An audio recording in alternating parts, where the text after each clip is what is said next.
Have you ever wondered what happens when a single moment of compassion changes the course of two lives forever?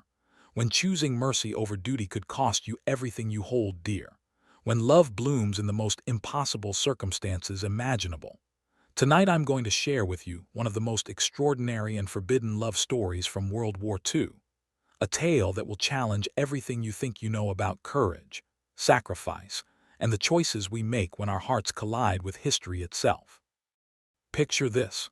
It's October 1943 and the ancient city of Ghent lies under the iron grip of Nazi occupation. Every citizen knows the rules. Every person understands their place. The enemy is clear, the lines are drawn, and showing mercy to the wrong person means certain death. But what happens when a young Belgian nurse finds herself face to face with a wounded enemy pilot who has fallen from the sky?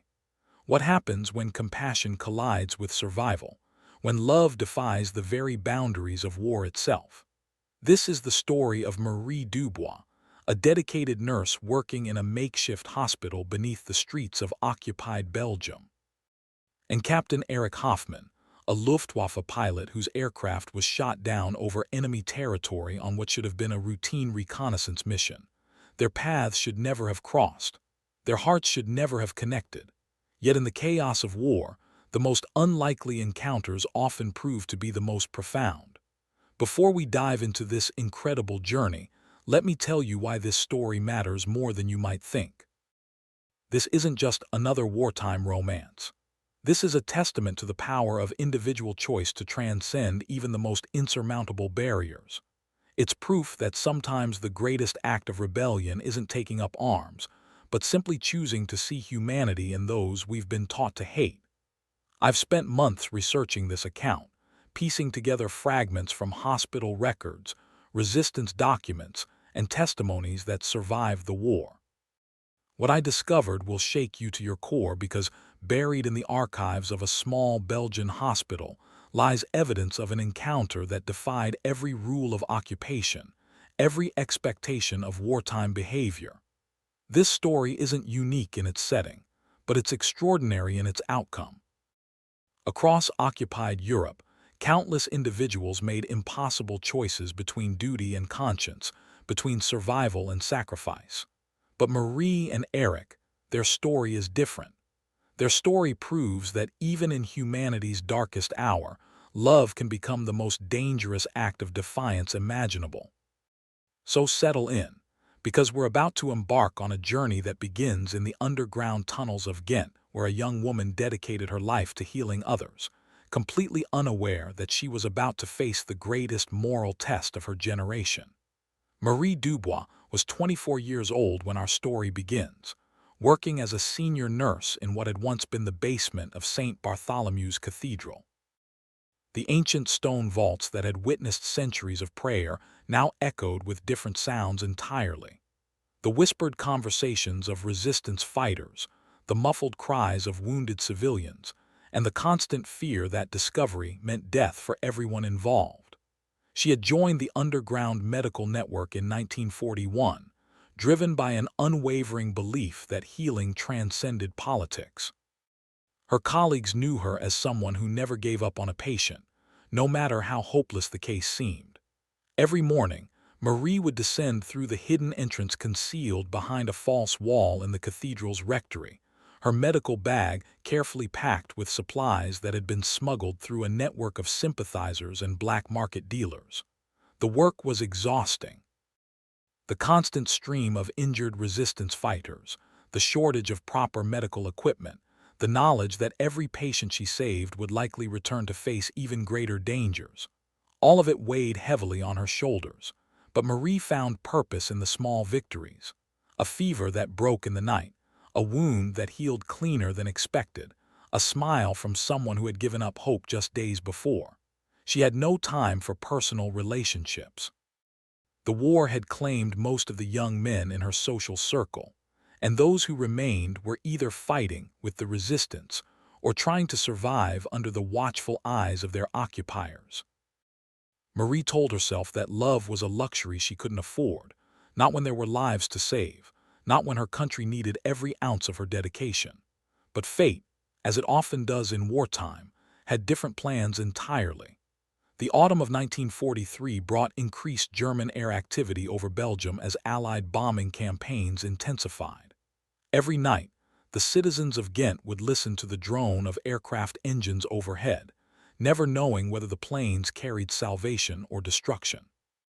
For the medical staff working in the cathedral's hidden chambers, these air raids meant a steady stream of casualties from both sides of the conflict. Captain Erich Hoffmann was different from the other German pilots flying missions over occupied territory. At 26, he carried himself with a quiet dignity that seemed at odds with the uniform he wore. Unlike many of his contemporaries who embraced their role as conquerors, Erich had watched the war's progression with growing unease. He had been conscripted into the Luftwaffe in 1940, pulled away from his studies in literature at the University of Munich. Before the war, he had dreamed of becoming a teacher, of sharing his love of poetry and philosophy with students who would shape the future. Instead, he found himself piloting reconnaissance aircraft over countries that had once been peaceful neighbors. Erich's aircraft had been hit by Allied fighters during what was supposed to be a routine surveillance mission over the port city of Antwerp. Anti-aircraft fire had damaged his engine, forcing him to attempt an emergency landing in the countryside outside Ghent.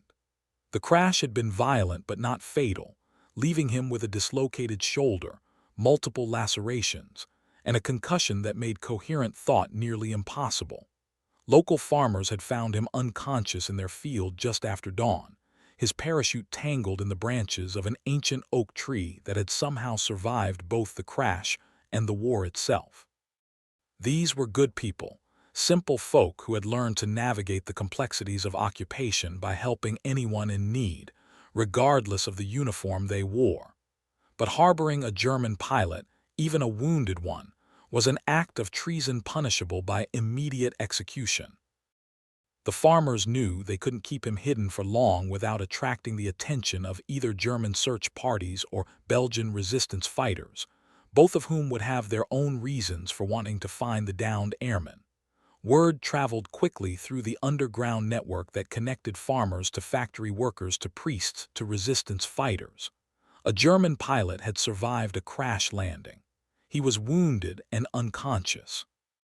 Someone needed to decide what to do with him before his presence endangered the entire community. The message reached Marie through Father Benedict, the elderly priest who served as both spiritual guide and logistics coordinator for their hidden medical operation. The decision, he explained with characteristic understatement, was complicated. German search teams would be looking for their missing pilot. If he was discovered in the cathedral, everyone involved would face immediate arrest and likely execution. But leaving a wounded man to die violated every principle that had drawn Marie to medicine in the first place. The Hippocratic Oath made no distinctions for nationality or political allegiance. Her calling was to preserve life wherever she found it threatened, regardless of the uniform that covered it.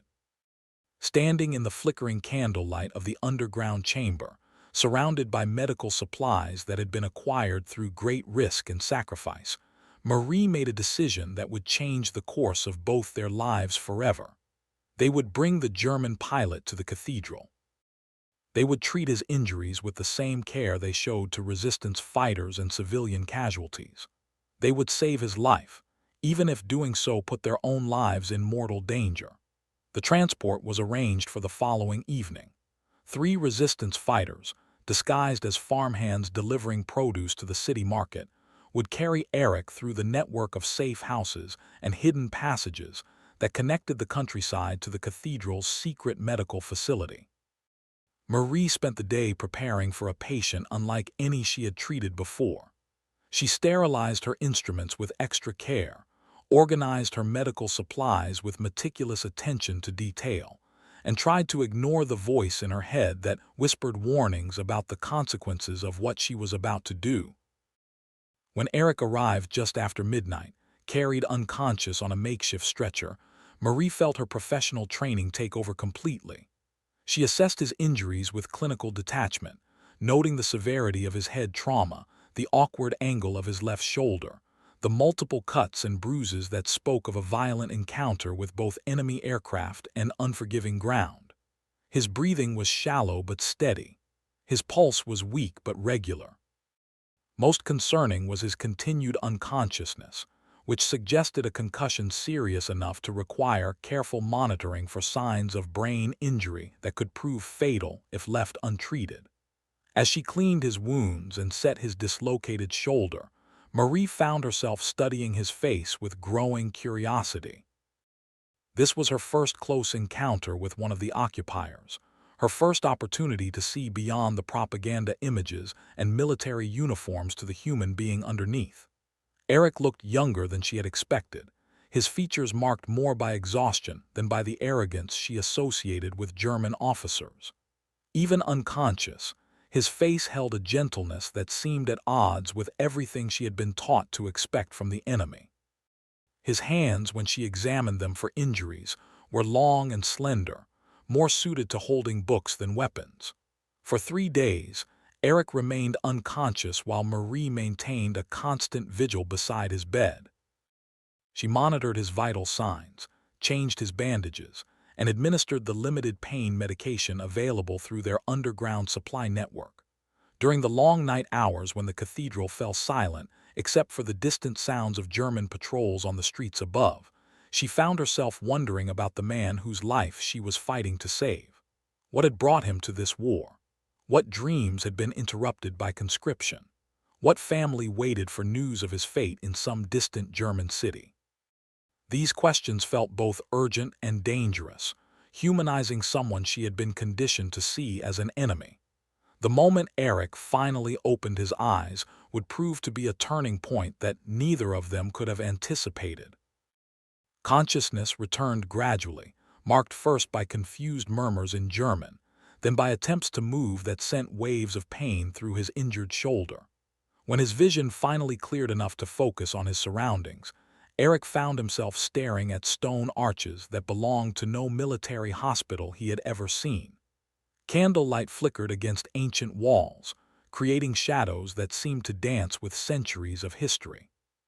The air smelled of incense and antiseptic, an unlikely combination that spoke of sacred spaces converted to practical purposes. But it was the face leaning over him that captured his complete attention.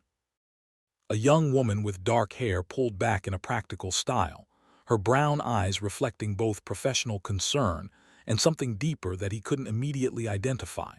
She spoke to him in careful German, asking about his pain levels and whether he could remember what had happened to his aircraft. Her accent was unmistakably Belgian, marking her as someone who should have been his enemy. Yet her touch was gentle as she checked his pulse and examined his pupils for signs of neurological damage.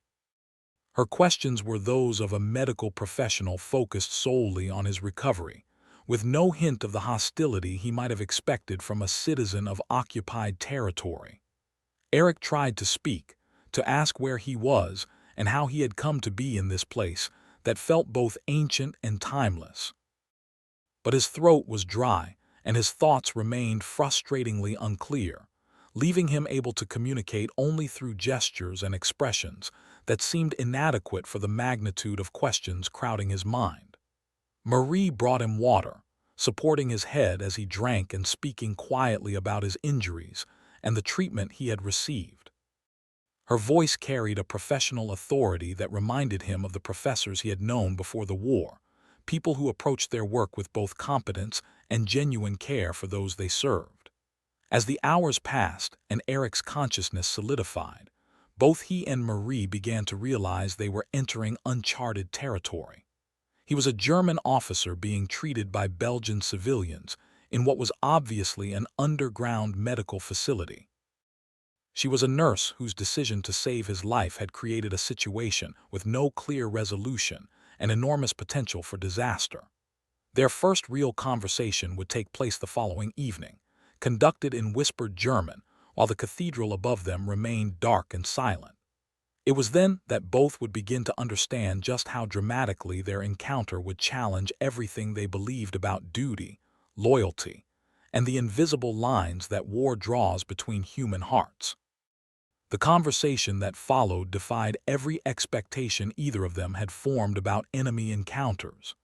Eric spoke first, his voice hoarse from days of unconsciousness, but carrying a formality that seemed almost quaint in their extraordinary circumstances.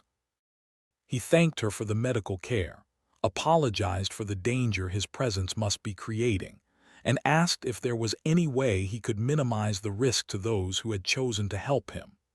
Marie found herself surprised by his courtesy, by the genuine concern in his voice when he spoke about the potential consequences for her and the other medical staff. This was not the arrogant occupier she had expected to encounter, but someone who seemed acutely aware of the moral complexity of their situation. She explained, in careful German learned during university studies she had never expected to use in such circumstances, that he was being treated in a medical facility operated by Belgian civilians. She described his injuries and the treatment he had received, speaking with the same professional detachment she would use with any patient, while both of them remained acutely aware of the unprecedented nature of their interaction. Eric listened with growing amazement as Marie outlined the extent of care he had received from people who had every reason to view him as their enemy. Someone had risked their life to transport him from the crash site. Multiple individuals had participated in moving him through occupied territory to reach this hidden medical facility. An entire network of civilians had conspired to preserve the life of a German officer. The weight of this revelation settled over him like a physical burden. He had spent 3 years fighting in a war that had convinced him that hatred between nations was absolute, that enemy populations viewed German soldiers as monsters deserving only death and destruction. Yet here was evidence of compassion that transcended every boundary the conflict had supposedly created. Marie watched his face as understanding dawned, seeing emotions play across his features that ranged from gratitude to confusion to what appeared to be genuine shame. When he spoke again, his voice carried a vulnerability that seemed to strip away every layer of military bearing and reveal the man underneath. He told her about his life before conscription, about studies in literature and philosophy that had filled his mind with ideas about human dignity and the power of education to bridge cultural differences. He described his growing discomfort with orders that seemed designed to dehumanize civilian populations, his struggle to reconcile his personal beliefs with the demands of military service. These confessions came slowly, hesitantly, as if Eric was testing whether such honesty was possible between two people separated by every official boundary of wartime allegiance. But Marie's responses, her careful questions and thoughtful observations, seemed to create a space where truth could exist despite the dangers surrounding them. She found herself sharing aspects of her own experience that she had never discussed with anyone. Her decision to join the underground medical network despite the risks to her family and her own safety. Her struggle to maintain hope while treating an endless stream of casualties from a conflict that seemed to consume everything beautiful in the world. Her growing belief that healing represented the most meaningful form of resistance against the machinery of destruction. Their conversations began to extend far beyond medical necessities. During the quiet hours when the cathedral settled into its ancient rhythms of prayer and contemplation, Marie would sit beside Eric's bed, and they would talk about literature, about philosophy, about the kind of world they hoped might emerge from the ashes of current madness. Eric spoke of poets who had influenced his thinking, of professors who had opened his mind to ideas about universal human dignity that seemed impossible to reconcile with the realities of military service. Marie described books she had read that had shaped her understanding of compassion as both personal calling and political statement, works that had convinced her that individual acts of mercy could challenge even the largest systems of oppression. These exchanges revealed intellectual compatibility that surprised them both. Despite their different nationalities and circumstances, they discovered shared interests in medieval poetry, classical philosophy, and modern literature that created common ground in the midst of their impossible situation. More significantly, they began to recognize in each other a similar struggle with conscience that went beyond mere opposition to specific military actions. Both were grappling with fundamental questions about how individuals should respond when the institutions they serve demand actions that violate their deepest moral convictions. For Eric, military service had become an increasingly painful compromise between personal survival and ethical integrity. For Marie, resistance work represented a daily choice between safety and principle that required constant reevaluation of what she was willing to sacrifice for her beliefs. The danger of their situation became more apparent as Eric's physical condition improved. His presence in the cathedral could not remain secret indefinitely. German search teams were conducting systematic sweeps of the area, looking for their missing pilot with increasing desperation. Local collaborators were offering rewards for information about enemy personnel hiding in civilian areas. Father Benedict brought word that Eric's aircraft wreckage had been discovered by German recovery teams, who had found evidence that the pilot had survived the crash. The search operation was being intensified, with house-to-house inspections scheduled to begin within days. At the same time, some members of the resistance network were questioning the wisdom of harboring a German officer, regardless of his apparent change of heart.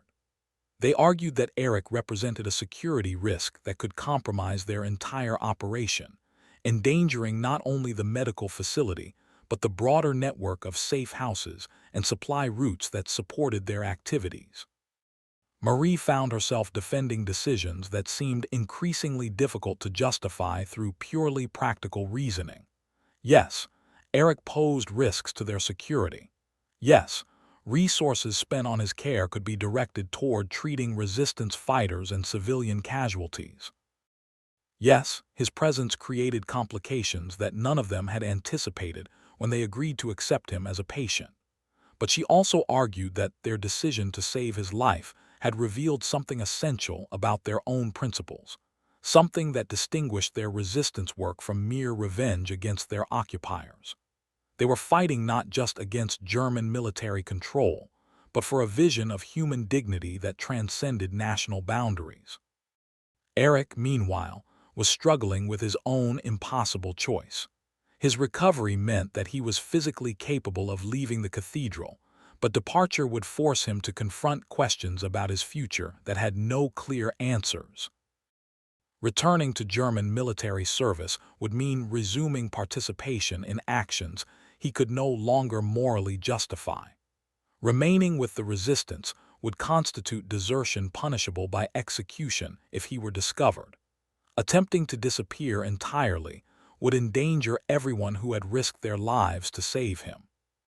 The weight of these decisions was complicated by his growing feelings for Marie, emotions that seemed to develop naturally from their extended conversations and shared experiences, but which created additional layers of complexity in an already impossible situation. Marie was experiencing her own emotional confusion as her professional concern for Eric's welfare evolved into something deeper and more personal. She found herself looking forward to their evening conversations with an intensity that went far beyond medical necessity. His presence had brought intellectual stimulation and emotional connection that she had not realized she was missing. But acknowledging these feelings meant confronting the reality that she was falling in love with someone who represented everything she had been taught to oppose, someone whose very presence endangered everyone she cared about, someone whose future remained uncertain in ways that made any personal relationship seem like a beautiful impossibility. Their situation was reaching a crisis point that would force both of them to make choices about loyalty, love, and survival that would define the rest of their lives. The crisis arrived with the sound of heavy boots on cobblestone streets. Father Benedict descended into the hidden chamber with news that made Marie's blood run cold. German troops had cordoned off a 6-block radius around the cathedral, conducting the most thorough search operation the city had seen since the occupation began. Intelligence suggested that someone had provided information about resistance activities in the area. Whether through torture, bribery, or simple betrayal, the Germans now knew that underground networks were operating near St. Bartholomew's. They didn't yet know the exact location of the medical facility, but their search pattern indicated they would discover the hidden entrance within hours, perhaps minutes. Eric understood the implications before Marie finished translating Father Benedict's urgent whispers. His presence had not caused this crisis, but his continued presence would guarantee that everyone involved faced immediate execution when the facility was discovered. There was no time for extended goodbyes, no opportunity for careful planning. He had to leave immediately, disappearing into the night while creating enough confusion to give the medical staff time to evacuate their equipment and destroy evidence of their activities. But where could a wounded German pilot go in occupied territory that was crawling with search teams looking specifically for him? Eric's uniform had been destroyed to eliminate evidence, leaving him with civilian clothes that would mark him as a deserter if he encountered German forces. His injuries, while healed enough to allow movement, would slow his progress and make extended travel dangerous. Marie made a decision that surprised everyone, including herself. She would go with him. Her knowledge of local terrain and resistance-safe houses could help Eric reach neutral territory. More importantly, she couldn't bear the thought of sending him alone into dangers that seemed insurmountable for someone still recovering from serious injuries. The practical arguments against this plan were overwhelming. Marie's medical skills were desperately needed by the resistance network. Her departure would weaken an already understaffed operation at a time when casualties were mounting. Her absence would be noticed immediately, potentially drawing suspicion to family members and colleagues who had no knowledge of her activities. But the emotional arguments proved stronger than practical considerations. Over the past weeks, Marie and Eric had discovered something neither had expected to find in wartime. Not just attraction or companionship, but a connection that seemed to transcend every artificial boundary the conflict had created between them. They had talked through the long nights about dreams that extended beyond military victory or national liberation. Eric spoke of teaching literature in a world where German and Belgian students could study together without hatred. Marie described establishing medical schools that would train doctors to serve all populations regardless of nationality or political affiliation. These conversations had created a shared vision of the future that neither could abandon without feeling they were betraying not just each other, but their own deepest convictions about what the war was ultimately being fought to achieve. If they couldn't find a way to build something beautiful together, then what hope existed for broader reconciliation between their peoples? The evacuation began immediately. Medical supplies were packed into containers that could be easily transported through the tunnel system that connected various resistance facilities throughout the city. Patient records were burned to prevent identification of individuals who had received treatment. Equipment, too valuable to abandon but too large to move quickly, was hidden in sealed chambers behind false walls. Father Benedict coordinated these activities with the calm efficiency of someone who had planned for this contingency since the medical operation began. Every person involved understood their role, their evacuation route, and the stories they would tell if questioned by German forces. Marie and Eric would leave through a different route, one that led through ancient sewers toward the industrial district where resistance contacts could provide temporary shelter, while longer-term plans were developed. Their journey would take them beneath streets that were being systematically searched above ground, through passages that had been used by smugglers and revolutionaries for centuries. The farewell was brief by necessity, but profound in its emotional weight. Father Benedict blessed them both, speaking words that acknowledged the extraordinary nature of their relationship while praying for their safety in the trials ahead. Other medical staff embraced Marie with tears they couldn't afford to shed openly, understanding that they might never see her again. As they prepared to enter the tunnel system that would carry them away from the only home Marie had known since joining the resistance, Eric took her hand with a gesture that felt both protective and grateful. He understood the magnitude of what she was sacrificing for him. The extent to which her decision to accompany him represented a leap of faith that went far beyond romantic attraction. Their first hours underground tested every assumption they had made about their physical and emotional readiness for such an ordeal. The tunnels were older than either had imagined, carved from stone that wept with centuries of moisture. The air was thick and stale, making breathing difficult for Eric, whose chest injuries had not completely healed. Marie discovered that navigating underground passages was entirely different from the theoretical knowledge she possessed about tunnel systems. Distances that seemed manageable on resistance maps became exhausting marathons when traveled in darkness through spaces barely wide enough for a single person. They moved in silence broken only by whispered warnings about obstacles or direction changes. Above them, they could hear the muffled sounds of search operations continuing through the night. Shouted orders, doors being broken down, vehicles moving through streets with mechanical precision. Each sound reminded them that discovery would mean immediate death for both of them. Marie would face execution as a resistance collaborator who had aided enemy personnel. Eric would be shot as a deserter who had betrayed his military oath. The stakes could not have been higher, yet both found strength in the presence of the other.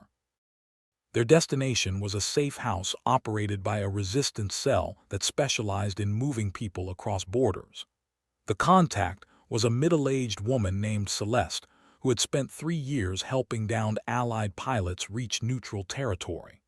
She had agreed to assist Eric despite his German nationality, convinced by Father Benedict's assurance that this particular case represented something unprecedented. Celeste's house stood in a working-class neighborhood that had been carefully chosen for its strategic advantages.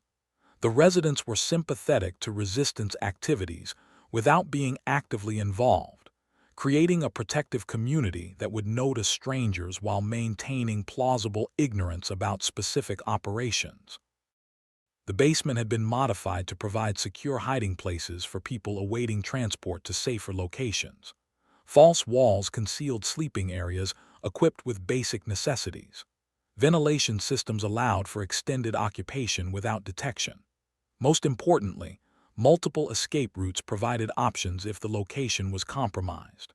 Marie and Eric arrived just before dawn, exhausted from their underground journey but grateful to have reached their first destination without discovery. Celeste examined Eric's injuries with the practiced eye of someone who had treated many wounded travelers, pronouncing him fit enough for the next phase of their escape. The plan she outlined was ambitious and dangerous. They would travel by stages toward the Swiss border, moving through a network of safe houses that had been established to assist various categories of refugees and resistance personnel. Each segment of the journey would present different challenges and risks. The first stage would take them through rural areas where German patrols were less frequent, but where strangers attracted immediate attention from local populations. They would pose as displaced civilians seeking work in agricultural areas, a cover story that explained their presence while requiring minimal documentation. Eric's command of French would be crucial for maintaining their deception. His accent, while noticeable, could be explained as regional variation from areas near the German border. More challenging would be his lack of familiarity with Belgian customs and local references that might expose him under detailed questioning. Marie would serve as both guide and guardian, her local knowledge and resistance connections providing resources that could mean the difference between successful passage and fatal discovery. But her decision to accompany Eric also meant that 2 lives now depended on the success of plans that had originally been designed for a single traveler. As they prepared for the next phase of their journey, both Marie and Eric were forced to confront the reality that they were no longer simply a nurse and her patient, or even 2 people who had found unexpected connection in impossible circumstances. They had become partners in an enterprise that would test every aspect of their relationship, while determining whether their love could survive the ultimate trial of shared danger. The challenges ahead would force them to rely on each other in ways that went far beyond the emotional intimacy they had discovered in the cathedral's hidden chambers. Success would require perfect trust, flawless communication, and the kind of mutual dependence that either strengthens relationships beyond any previous experience or destroys them under pressure too great for human bonds to withstand. Their love story was about to become a test of survival that would determine not just their individual fates, but whether the connection they had discovered could endure when everything they had built together was stripped away, except their commitment to each other, and their shared vision of a future worth risking everything to achieve. The morning light filtering through Celeste's carefully concealed windows illuminated two people who had been transformed by their decision to choose love over safety, connection over survival, hope over the reasonable despair that their circumstances seemed to demand. They were no longer the same individuals who had met in a hidden medical facility beneath an ancient cathedral. They had become something new, something that transcended the categories their world tried to impose on human relationships. Whether that transformation would prove to be their salvation or their destruction remained to be determined by trials that neither could fully anticipate, but which both were now committed to facing together regardless of the consequences. The rural landscape beyond Ghent stretched before them like an endless canvas of uncertainty, painted in shades of autumn that seemed to mock the gravity of their situation. Marie and Eric left Celeste's safe house under cover of pre-dawn darkness, carrying forged identity papers that identified them as Henry and Isabel Morrow, a married couple seeking agricultural work after their farm had been destroyed in Allied bombing raids. The documents were masterworks of deception, complete with water stains and worn edges that suggested months of careful handling. Celeste's network had thought of everything, from the specific regional stamps that would satisfy casual inspection to the subtle inconsistencies that would actually make the papers more believable to suspicious officials who expected perfection from forgeries. Eric's transformation into Henry required more than simply memorizing a new name and background story. His entire bearing had to change, from the confident posture of a military officer to the humble deference of a displaced farmer seeking employment, wherever he could find it. Marie watched him practice this metamorphosis during their final hours in the safe house, marveling at his ability to become someone entirely different while remaining essentially himself. The weight of their shared deception settled over them as they began walking along country roads that wound through landscapes both beautiful and treacherous. Every farmhouse they passed represented potential salvation or destruction, depending on the sympathies of its inhabitants. Every checkpoint they would encounter demanded perfect performance of roles that could mean the difference between continued freedom and immediate arrest. Marie found herself studying Eric's face as he adapted to their new reality, noting how he had learned to avoid direct eye contact with authority figures while maintaining the alert awareness necessary for survival. His military training served him well in unexpected ways, teaching him to observe his surroundings with systematic thoroughness while appearing to be simply a tired man walking beside his wife. The countryside they traveled through bore the scars of 3 years of occupation. Abandoned farms dotted the landscape where families had fled or been taken away in the night. Fields that should have been rich with harvest lay fallow, their productivity sacrificed to the demands of an economy geared entirely towards supporting military operations. Yet signs of quiet resistance appeared everywhere for those who knew how to look for them. A particular arrangement of stones beside a well-indicated safe houses, laundry hanging in specific patterns, signaled the presence of resistant sympathizers. Even the way certain farmers arranged their haystacks conveyed information about German patrol schedules and safe travel times. Marie's knowledge of these subtle communication systems proved invaluable as they navigated between settlements, avoiding areas where their presence might be reported to authorities, while identifying locations where they could seek assistance without immediately endangering their hosts.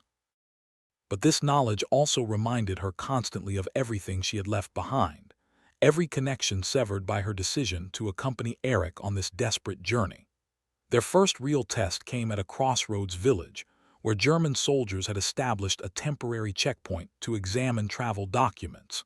Marie felt Eric tense beside her as they approached the small cluster of uniformed men who represented everything he had once been and everything he was now fleeing from. The sergeant who examined their papers was thorough but not suspicious, asking routine questions about their destination and the nature of work they sought. Eric's responses came naturally, his accent convincing, his manner appropriately deferential. When asked about his exemption from military service, he explained that a childhood injury to his left leg had left him unfit for combat duty, then demonstrated a convincing limp that he maintained until they were well out of sight. Marie marveled at his performance while recognizing the psychological cost such deception demanded. Every interaction required him to deny his own identity, to present himself as someone whose background and abilities were entirely different from reality. The strain of constant vigilance, constant performance, was visible in the lines of exhaustion that deepened around his eyes with each passing day. Their accommodation for the first week came through a farmer named Jacques who needed help with his apple harvest. His wife had died the previous winter, his sons had been taken for forced labor in Germany, and his arthritis made it impossible to manage the work alone. The arrangement provided perfect cover for their presence while offering the kind of honest labor that both Marie and Eric found therapeutic after weeks of hiding and deception. Working side by side in Jacques orchards, they discovered aspects of each other's character that had remained hidden during their conversations in the cathedral. Marie's determination to complete every task with meticulous care, even when exhaustion made such attention to detail seem unnecessary. Eric's instinctive gentleness with the older man, whose loneliness was as obvious as his physical frailty. Jacques himself proved to be a complex character, whose initial gruffness concealed both wisdom and unexpected kindness. He asked no questions about their backgrounds beyond what common courtesy required, but his occasional observations suggested that he understood far more about their situation than he chose to acknowledge directly. During evening meals shared in his modest kitchen, Jacques would speak about the changes he had witnessed over his 70 years of life. Wars that had swept across the same fields where they now worked, generations of young people who had left for conflicts that seemed important at the time, but which history had rendered meaningless. His perspective provided context that helped both Marie and Eric understand their own struggles as part of larger patterns of human experience. The old farmer's stories also revealed the extent to which ordinary civilians had been forced to become experts in moral complexity during the occupation. Jacques described neighbors who collaborated openly while secretly providing assistance to resistance networks. German soldiers who performed their duties with mechanical precision, while privately expressing doubts about the orders they followed. The war had created a world where surface appearances meant nothing and survival depended on the ability to read subtle signals that revealed people's true loyalties. These lessons proved invaluable when unexpected visitors arrived at the farm one evening. 3 German soldiers conducting a routine patrol stopped to water their horses and asked Jacques about strangers who might have passed through the area recently. Marie and Eric continued working in the orchard while the conversation took place, close enough to overhear but far enough away to avoid direct interaction. Jacques' responses were masterful demonstrations of misdirection that provided useful information while revealing nothing significant. Yes, he had hired temporary workers for the harvest. No, he hadn't noticed anything unusual in the area recently. The workers seemed like decent people, though obviously they were struggling like everyone else these days. His manner conveyed exactly the right combination of helpfulness and disinterest, to satisfy the soldiers without arousing suspicion. But the encounter reminded Marie and Eric that their safety depended entirely on the goodwill of people who owed them nothing and who risked severe punishment for providing assistance. Every person who helped them was making a choice to prioritize human compassion over personal security, a decision that required the kind of moral courage that seemed increasingly rare in their occupied world. The apple harvest concluded just as Celeste's contacts sent word that the next stage of their journey could begin. A truck driver named Philippe would transport them toward the French border, hidden among legitimate cargo that provided cover for their movement through areas where foot travel would be impossible. Their farewell to Jacques carried emotional weight that surprised all three of them. The old farmer had become more than an employer or temporary host. He had provided them with a glimpse of normal life that reminded them what they were ultimately fighting to preserve. His parting gift was a basket of apples and a bottle of wine that he claimed was too good to waste on someone who might not live to appreciate it properly. Philippe's truck was a mechanical marvel that seemed to run on determination and prayer, rather than the ersatz fuel that had replaced proper gasoline throughout occupied Europe. The cargo area had been modified with hidden compartments that could conceal people or contraband during inspections, though the accommodations were cramped and uncomfortable enough to make extended travel a genuine ordeal. Marie and Eric spent 18 hours hidden beneath false floors while Philippe navigated checkpoints and patrol stops with the casual expertise of someone who had been smuggling people and supplies for years. The experience taught them new lessons about trust, as their lives depended entirely on the driving skills and quick thinking of someone they had met only hours earlier. The truck's destination was a small city near the Belgian-French border, where another resistance cell operated a more sophisticated escape network. Their contact was a woman named Francine who managed a boarding house that served as both legitimate business and cover for moving people across international boundaries. Francine's establishment catered to traveling salesmen, agricultural workers, and other civilians whose business required movement between different regions. The presence of temporary guests was normal enough to avoid attracting attention, while the constant turnover of residents made it easy to accommodate people who needed to disappear quickly if circumstances demanded it. The boarding house also provided Marie and Eric with their first opportunity for extended private conversation since leaving the cathedral. Their room was small and spartanly furnished, but it offered the luxury of being able to speak freely without fear of being overheard by hostile listeners. Their discussions during those 3 days revealed how profoundly their relationship had evolved under the pressure of shared danger. The intellectual compatibility they had discovered in their underground medical facility had deepened into something that encompassed practical partnership, emotional intimacy, and a kind of spiritual connection that transcended their individual backgrounds and circumstances. Eric spoke about his growing certainty that their meeting represented something more than mere coincidence, a conviction that their love had been meant to serve purposes larger than their personal happiness. Marie shared her own sense that their journey together was teaching her lessons about faith and courage that no amount of traditional religious instruction could have provided. But they also confronted the practical realities of their situation with increasing honesty. Their resources were limited and would not sustain them indefinitely. Their false identities would not withstand detailed investigation by authorities who had time and motivation to verify background information. Most critically, they had no clear plan for what would happen if they successfully reached neutral territory. Eric could not return to Germany without facing execution for desertion. Marie could not return to Belgium without endangering everyone who had helped her disappear.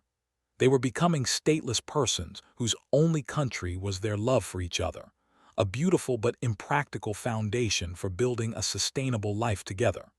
Francine provided partial solutions to some of these concerns when she outlined the options available through her network. Switzerland offered genuine neutrality but required connections and financial resources they did not possess. Spain provided easier access but uncertain safety for people fleeing occupied territory. Britain represented the most secure destination, but also the most difficult to reach. The decision they ultimately reached reflected both practical necessity and romantic idealism. They would attempt to reach Britain, where Eric could potentially provide intelligence information in exchange for asylum, while Marie could resume her medical career serving the Allied cause.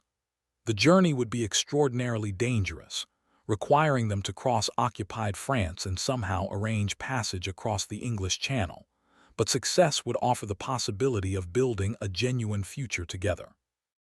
Their last night in Francine's boarding house was spent making final preparations for what they both understood might be the most dangerous phase of their entire escape.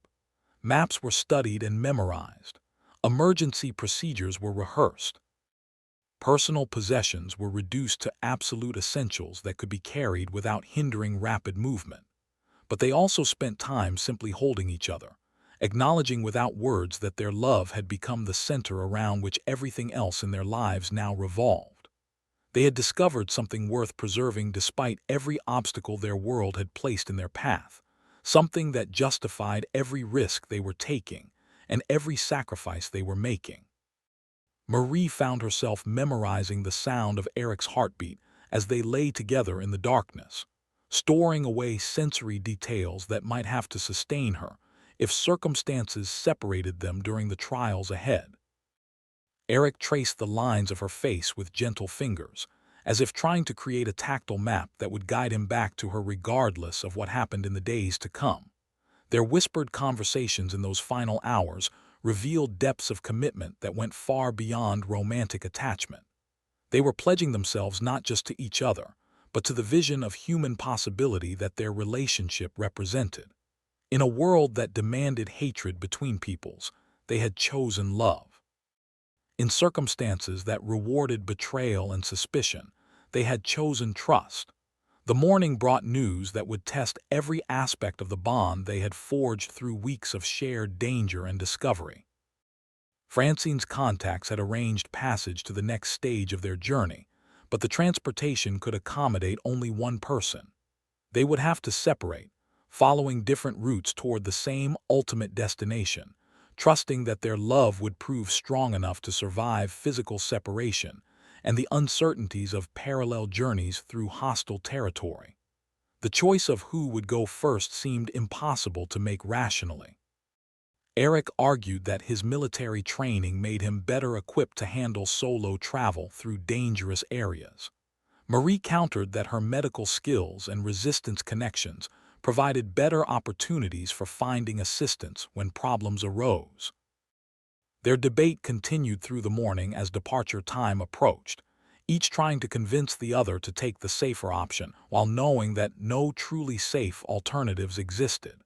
In the end, circumstances made the decision for them when late-arriving intelligence suggested that German security forces were conducting increased searches for escaped military personnel.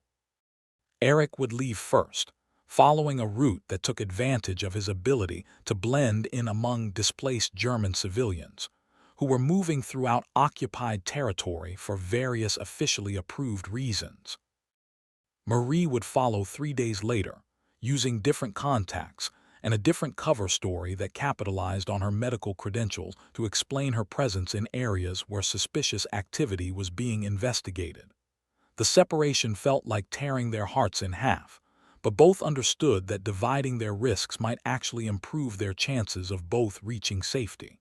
If they traveled together and were discovered, both would face immediate arrest. If they traveled separately and one was caught, the other might still succeed in reaching their destination. Their goodbye took place in Francine's kitchen, while she maintained watch for any signs of unwanted attention from neighbors or passing patrols. Eric and Marie embraced with desperate intensity, each trying to memorize the feeling of the other's presence, while knowing that weeks or months might pass before they could hold each other again. Eric pressed a small piece of paper into Marie's hand, a poem he had written during their nights together that expressed his love in words that would mean everything to her and nothing to anyone else who might discover it. Marie gave him her grandmother's wedding ring, a simple gold band that she asked him to keep as a reminder that some promises transcend every circumstance that tries to break them. As Eric walked away into the morning mist, carrying a farmer's pack and wearing clothes that made him indistinguishable from thousands of other displaced civilians, Marie felt a part of her soul detach and follow him into the unknown dangers ahead. She stood at the window watching until he disappeared around a corner, then sat down to begin her own preparations for a journey that would either reunite them in freedom or separate them forever.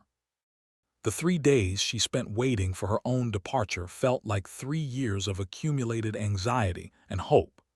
Every sound in the street outside could signal the arrival of authorities who had discovered Eric's trail. Every delay in communication from contacts along his route might indicate that something had gone wrong with plans that depended on precise timing and perfect execution. But Francine's steady presence and practical wisdom helped Marie maintain focus on the preparations necessary for her own survival. New identity papers had to be memorized. Cover stories had to be rehearsed until they felt as natural as breathing. Emergency procedures had to be practiced until they became automatic responses that would function even under the stress of discovery and pursuit. When Marie's departure time finally arrived, she carried with her not just the physical necessities for survival, but a collection of memories and promises that had become more valuable than any material possession. Her love for Eric had evolved from attraction to partnership to something approaching spiritual communion, a connection that she believed could survive any separation and overcome any obstacle. The journey that lay ahead would test that belief in ways that neither of them could fully anticipate, challenging every assumption they had made about the strength of human bonds and the power of individual choice to shape destiny in times of universal chaos. But as Marie stepped into the morning light to begin her own passage toward an uncertain future, she carried with her the certainty that some things are worth any risk, any sacrifice, any leap of faith that love demands. Their story was entering its most dangerous chapter, where everything they had built together would face the ultimate test of separation and survival, where their love would either prove strong enough to bridge any distance or discover that some chasms are too wide for even the most determined hearts to cross. The network that carried Marie toward her reunion with Eric operated with the precision of a Swiss timepiece, each component carefully calibrated to function despite the chaos surrounding them. Her new identity as Dr. Marguerite Rousseau, a physician traveling to assist with a typhus outbreak near the Swiss border, provided the perfect cover for movement through areas where civilian travel was heavily restricted. The medical credentials were authentic, borrowed from a doctor who had died in a bombing raid but whose death had not yet been officially recorded. Francine's contacts had spent months developing such identities, understanding that the most convincing deceptions were built on foundations of truth rather than elaborate fabrications. Marie's first guide was a railway conductor named August who had been moving resistance personnel and Allied airmen for 2 years without detection. His success came from understanding that the best hiding places were often the most obvious ones. German security forces expected fugitives to skulk in shadows and avoid contact with authority figures. They rarely suspected that someone might board a passenger train in broad daylight, present proper documentation, and travel openly to their destination. The train journey toward Nancy tested every aspect of Marie's preparation and resolve. She shared a compartment with 2 German administrative officers returning from leave, a French businessman collaborating with occupation authorities, and an elderly woman whose son served in the Wehrmacht. The conversation flowed naturally around topics that revealed the complex loyalties and compromises that defined civilian life under occupation. The German officers spoke with weary professionalism about supply problems and administrative inefficiencies that were hampering military operations. Their complaints revealed frustration with corruption among local officials and concern about rising partisan activity throughout the region.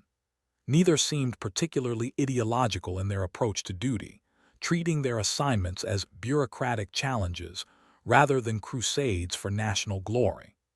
The French businessman displayed the careful neutrality of someone whose survival depended on maintaining good relationships with all parties. He discussed economic conditions with the detached analysis of someone who had learned to profit from chaos, while avoiding political commitments that might prove dangerous when circumstances changed. His conversation revealed the moral flexibility required for commercial success in occupied territory. The elderly woman provided the most complex perspective, speaking with evident pride about her son's military service, while expressing quiet concern about reports from the Eastern Front. Her letters from him had become increasingly brief and infrequent, causing worry that she tried to hide behind patriotic declarations about duty and honor. Her internal conflict was visible to anyone who understood the emotional cost of supporting a cause while fearing for someone you loved. Marie listened to these conversations with growing awareness of how thoroughly the war had complicated every human relationship. Loyalty had become a luxury that few could afford in pure form. Everyone was making compromises, accommodations, and calculations about survival that would have been unthinkable in peacetime. The moral certainties that had once guided behavior had been replaced by pragmatic assessments of what was possible rather than what was ideal. Her own deception felt both natural and uncomfortable in this environment. The medical knowledge that supported her cover story was genuine, but every word she spoke deepened her involvement in a web of lies that could unravel catastrophically if examined too closely.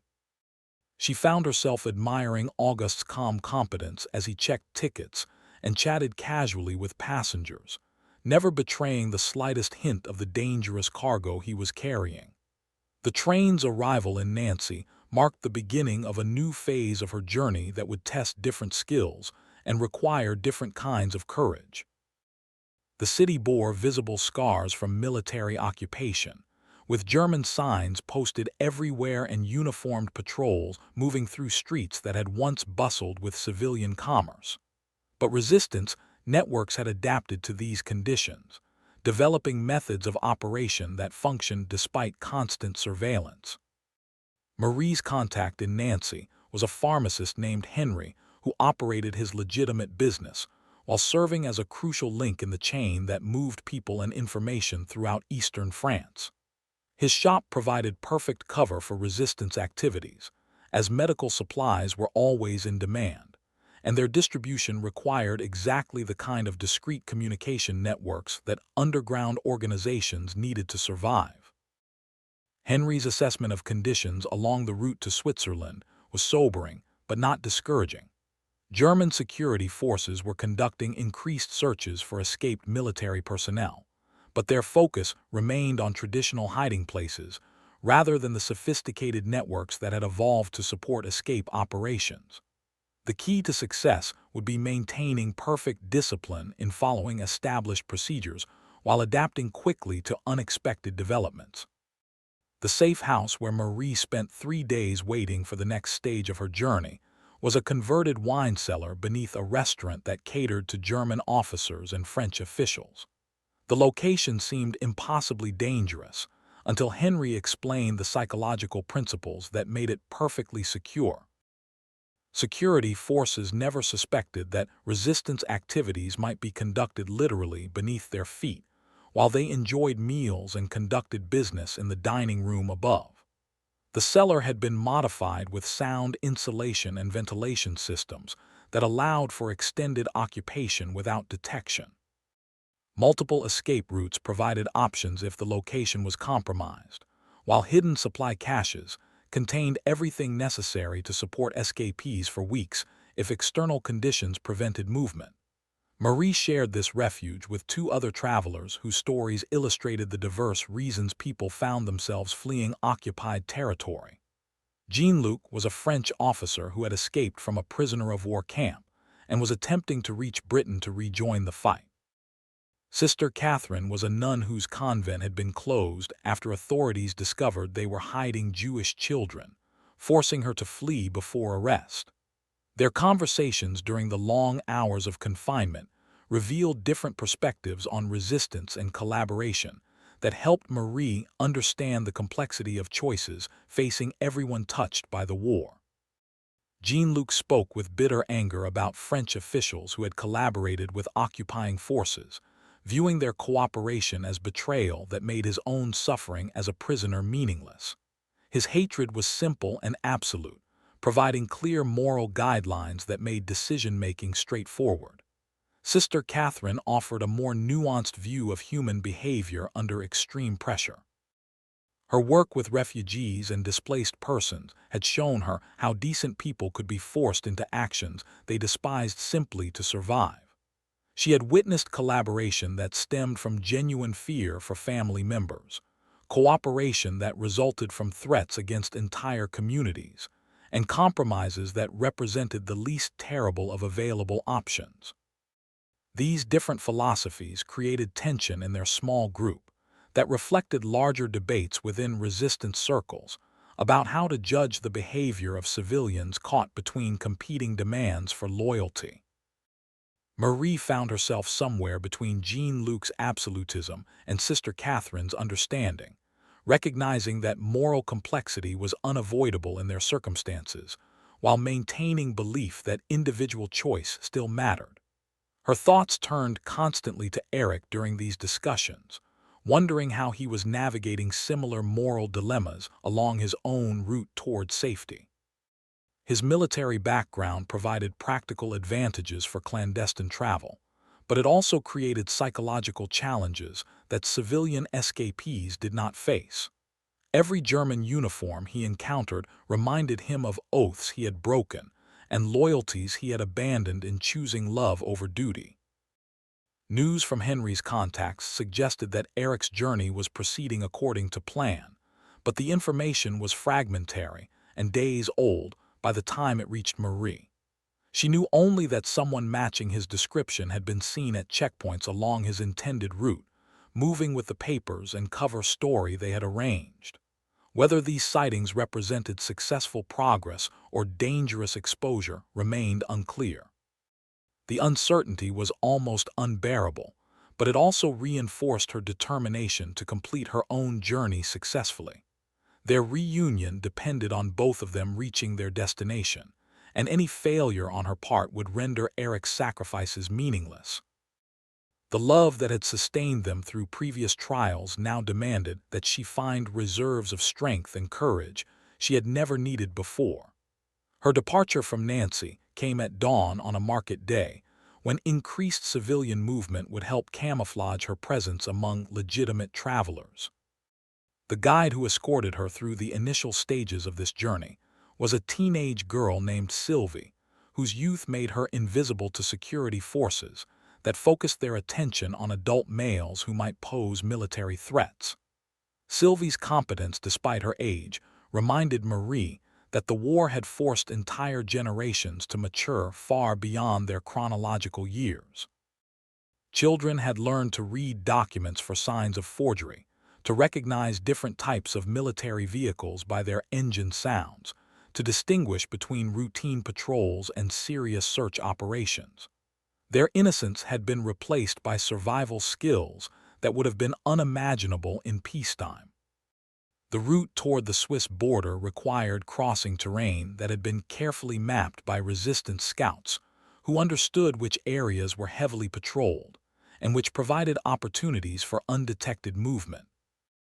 The journey would take them through forests where partisan groups had established hidden camps, across rivers that served as natural barriers between different security zones, and past villages where sympathizers provided assistance to travelers following the Underground Railroad toward freedom. Each stage of the journey presented unique challenges that tested different aspects of Marie's preparation and determination. River crossings required physical stamina and courage to navigate swift currents while carrying essential supplies. Forest travel demanded navigation skills, and the ability to move silently through terrain where any sound might attract unwanted attention. Village passages required social skills and the confidence to interact normally with civilians who might report suspicious behavior to authorities. The most difficult challenge was maintaining hope when exhaustion and fear threatened to overwhelm her determination. The physical demands of travel through rough country while carrying everything necessary for survival pushed her body beyond its normal limits. The psychological pressure of constant vigilance and perfect performance of her assumed identity strained her mental resources to the breaking point. But thoughts of Eric provided strength that sustained her through the darkest moments of doubt and despair. She carried his poem folded carefully in her medical bag, reading it during rest stops to remind herself why she was enduring these hardships. His words spoke of love that transcended every boundary their world had tried to create, of connections that could survive any separation, of promises that held meaning regardless of circumstances that tried to break them. The mountain approaches to the Swiss border presented the final and most dangerous phase of her journey.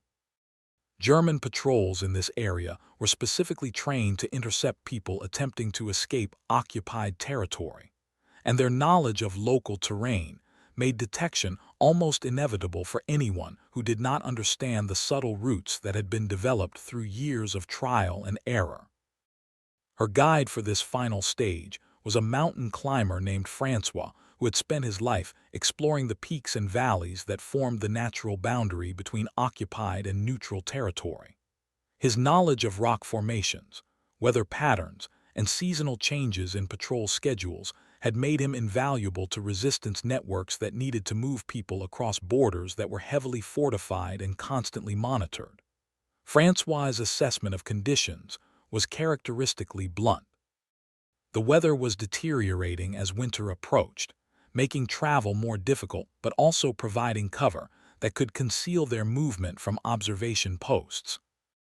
German patrols were being reinforced with additional personnel, but their increased numbers also made them more predictable in their patterns and more likely to make mistakes that experienced guides could exploit. The final approach would require climbing through terrain that challenged even experienced mountaineers, carrying minimal equipment while maintaining the pace necessary to cross exposed areas during limited windows of opportunity. Success would depend on perfect timing, favorable weather, and the kind of luck that no amount of planning could guarantee. As Marie prepared for this ultimate test of her physical and emotional endurance, she thought about everything that had brought her to this moment. A chance encounter in a hidden medical facility beneath an ancient cathedral had evolved into a love story that transcended every boundary their world had tried to create between them. Her decision to save Eric's life had led to discoveries about her own capacity for courage and sacrifice that she never could have imagined. The journey that had begun with medical ethics and professional duty had become a pilgrimage toward a future that neither of them could fully envision, but both were determined to create together. Their love had survived separation, danger, and uncertainty that would have destroyed lesser connections. Now it faced its ultimate test in the thin air and treacherous slopes that separated them from the freedom they had risked everything to achieve. Francois began final preparations for their ascent, as sunset painted the peaks in shades of gold and crimson that reminded Marie of stained glass windows in the cathedral where her adventure had begun. The beauty of the moment felt both sacred and ominous, a reminder that some experiences transcend ordinary categories of human understanding. She thought about Eric somewhere ahead of her, possibly already safe in neutral territory, possibly still struggling through his own final challenges. Their parallel journeys toward the same destination had become a test of faith that went beyond their love for each other, to encompass their shared belief in human dignity and the possibility of redemption even in humanity's darkest hours. The climb that lay ahead would either reunite them in freedom or prove that some dreams are too beautiful for a broken world to allow. But as Marie shouldered her pack and began following Francois up the narrow trail that led toward Switzerland and hope, she carried with her the certainty that love like theirs creates its own meaning regardless of outcomes, its own victory regardless of whether worldly success follows. Their story was approaching its climax among peaks that had witnessed countless human dramas across centuries of conflict and reconciliation. Whether it would end in reunion or tragedy remained to be determined by forces beyond their control, but the love they had discovered and nurtured through impossible circumstances had already achieved something that no external force could diminish or destroy. The mountains ahead held answers to questions that had been building since their first meeting in that underground chamber, where medical necessity had blossomed into something approaching the sacred. Soon Marie would discover whether faith and courage were sufficient to bridge the final gap between separation and reunion, between the love they had promised each other and the life they hoped to build together in a world finally free from the hatred that had nearly destroyed them both. The ascent began in darkness that felt both protective and menacing, with Francois leading the way up paths that seemed to exist more in memory than reality. Marie followed his sure-footed progress through terrain that challenged every assumption she had made about her own physical capabilities, her hands growing numb from gripping rock surfaces that offered minimal purchase in the pre-dawn cold. The first hour of climbing tested muscles she had forgotten she possessed, demanding coordination and stamina that her medical training had never required. Francois moved with the fluid efficiency of someone who had made this journey dozens of times, pausing occasionally to ensure that Marie maintained the pace necessary to reach shelter before full daylight exposed them to observation from patrol posts scattered throughout the valley below. Each step carried her higher into air that grew thinner and more precious with altitude, making breathing an conscious effort rather than an automatic function. The physical demands of the climb forced her to focus entirely on immediate necessities, placing one foot carefully ahead of the other, while maintaining the rhythm that Francois had established through years of experience with similar escapes. But even as her body struggled with the mechanical requirements of mountain travel, her mind remained focused on the larger purpose that had brought her to this impossible place. Somewhere ahead, possibly already safe in neutral territory, Eric was completing his own journey toward the reunion they had planned during those whispered conversations in the cathedral's hidden chambers. The thought of seeing him again provided strength that transcended physical limitations, pushing her forward when exhaustion threatened to overwhelm her determination. Their separation had lasted only weeks, but the intensity of shared danger had made those weeks feel like years of accumulated longing and uncertainty. Francois called a halt as the eastern horizon began showing the first pale hints of dawn, directing Marie toward a shallow cave that would provide concealment during the daylight hours, when movement across exposed slopes would be suicidal. The shelter was cramped and uncomfortable, but it offered protection from both weather and observation that made survival possible. As they settled into positions that would have to sustain them through the long hours until darkness returned, Francois shared intelligence about conditions along the border that both encouraged and worried Marie. Swiss authorities were cooperating with escape networks, providing assistance to refugees who successfully crossed into neutral territory. But German patrols had been reinforced with additional personnel, specifically trained to intercept people attempting such crossings. The final phase of their journey would require crossing an exposed ridge, where detection was almost inevitable unless timing and weather conditions were perfect.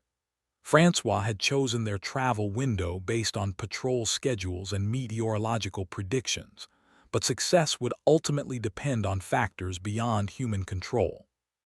Marie spent the daylight hours alternating between fitful sleep and anxious, planning for scenarios that might develop during the night ahead. The cave's confined space made movement impossible, forcing her to remain motionless while her mind raced through possibilities that ranged from successful reunion with Eric to capture and execution just short of safety. The waiting was perhaps the most difficult part of her entire journey, requiring her to maintain hope and determination while having nothing to do except contemplate everything that could go wrong. Francois dozed with the practiced ease of someone accustomed to such conditions, but Marie found rest impossible when success or failure hung in the balance of decisions that would be made in the hours ahead. As afternoon shadows began lengthening across the valley below, Francois shared the final details of their plan with quiet intensity that reflected his understanding of how completely their lives would depend on perfect execution. They would cross the exposed ridge during the brief window between patrol sweeps, moving quickly but carefully across terrain that offered no second chances for mistakes. The descent into Swiss territory would require different skills entirely, navigating through darkness toward rendezvous points that Francois had memorized but never seen in the specific conditions they would encounter. Success would bring them to contact points where Swiss authorities could provide assistance, but failure would mean capture in territory where rescue was impossible. Marie listened to these instructions with growing awareness that she was about to stake everything on plans that seemed impossibly complex and dependent on variables beyond their control. Yet she also understood that every successful escape required exactly this kind of calculated risk. This willingness to commit completely to courses of action that offered no guarantees except the certainty that inaction meant permanent separation from everything that mattered. As darkness returned to the mountains, bringing with it the opportunity for movement that might lead to freedom or disaster, Marie thought about the journey that had brought her to this moment of ultimate decision. A chance encounter with a wounded enemy pilot had evolved into a love story that challenged every assumption about loyalty and identity that her world had taught her to accept. The medical ethics that had originally motivated her decision to save Eric's life had deepened into personal commitment that transcended professional duty or political allegiance. She had discovered capacities for courage and sacrifice that surprised her with their intensity, finding strength in love that seemed to multiply rather than diminish when tested by impossible circumstances. Francois began final preparations for their departure with movements that spoke of ritual developed through repetition under similar conditions. Every piece of equipment was checked and secured, every detail of their route reviewed one final time, every contingency plan rehearsed until responses became automatic. The climb toward the ridge that separated occupied territory from neutral ground began with movements so careful and deliberate that progress seemed impossibly slow. But Francois understood that haste would increase the chances of detection far more than it would improve their prospects for success, and Marie learned to match his patient rhythm despite her overwhelming desire to reach their destination as quickly as possible. The exposed crossing itself lasted only minutes, but those minutes felt like hours of concentrated terror as they moved across terrain where any sound might alert patrol posts to their presence. Marie forced herself to breathe steadily while placing each footstep exactly where Francois indicated, understanding that a single mistake could destroy everything they had worked to achieve. The moment when they crossed into Swiss territory was marked not by dramatic signs or obvious boundaries, but by Francois's quiet whisper that they had reached neutral ground. The relief Marie felt was so overwhelming that she nearly collapsed from the sudden release of tension that had sustained her through weeks of constant vigilance and fear. But even as they descended toward the contact points where Swiss authorities would process their arrival, Marie's thoughts remained focused on the reunion that would determine whether their love could survive the transition from wartime emergency to peacetime reality.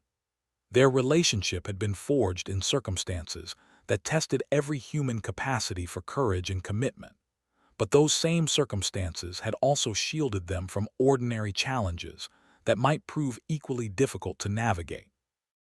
The processing center, where Swiss officials documented new arrivals, buzzed with activity that reflected the constant stream of refugees seeking safety in neutral territory. Marie provided the information required for her temporary documentation, while scanning every face for signs of the person whose presence would transform her escape from mere survival into genuine victory.